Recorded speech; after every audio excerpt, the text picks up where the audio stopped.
राहुल नाम का एक लड़का था। वह बहुत अच्छा और शांत स्वभाव का था। उसकी उम्र 25 साल थी। राहुल को हॉरर नॉवेल पढ़ने का बहुत शौक था। वह एक कंपनी में काम करता था।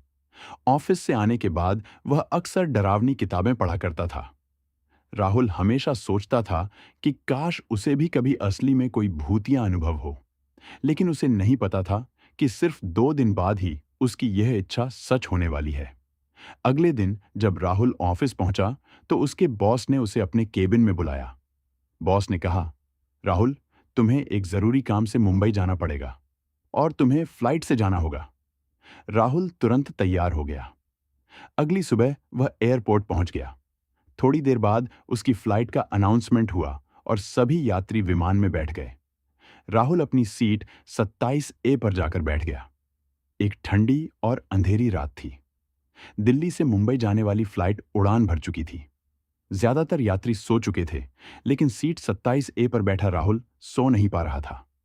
उसे बार बार ऐसा लग रहा था जैसे कोई उसे घूर रहा हो। उसने धीरे से पीछे मुड़कर देखा, पर वहां कोई नहीं था। थोड़ी देर बाद केबिन की लाइट्स अचानक हल्की हल्की झपकने लगीं। एयर होस्टेस ने घोषणा की, कृपया घबराइए नहीं, यह एक छोटी तकनीकी समस्या है। लेकिन राहुल को अजीब सी ठंड महसूस हो रही थी, जैसे कोई उसके बिल्कुल पास बैठा हो। तभी उसने देखा, उसके बगल वाली खाली सीट 27 बी पर सीट बेल्ट अपने आप बंद हो गई। राहुल के हाथ पैर ठंडे पड़ गए। उसने धीरे से एयर होस्टेस को बुलाया। मैम, यहां कोई बैठा है क्या? एयर होस्टेस ने सीट की तरफ देखा और अचानक उसका चेहरा सफेद पड़ गया। उसने धीरे से कहा, इस सीट पर कोई नहीं बैठ सकता। राहुल ने डरते हुए पूछा, क्यों?